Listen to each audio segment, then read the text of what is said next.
Okay, frequently asked question number 7. That has to do with the transport of vehicles. Customers always call us, they ask us 3 things.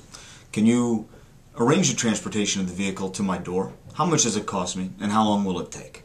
The answer to all those questions is yes, we can do everything. We can arrange the transport, and that's no problem.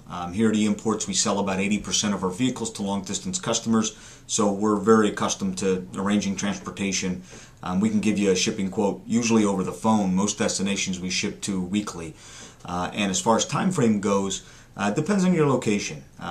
The door-to-door transport times across the country is roughly 10 days from the date that you pay for the vehicle. Here in the Northeast, it's 4 to 5 days, depending on where you live.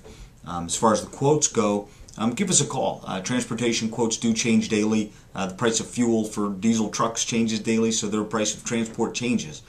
So definitely give us a call if you have any questions about the transportation of a vehicle, exact costs. We can help you with anything that you need. We do deal with all fully insured carriers that do specialize in door-to-door transport. They won't bring it to a local terminal or somewhere where you need to go and pick it up. They'll bring it to your door, to your office. They'll communicate with you and bring it wherever you need it. So please give a call here at the office. The phone number is 215-249-9100. Thank you.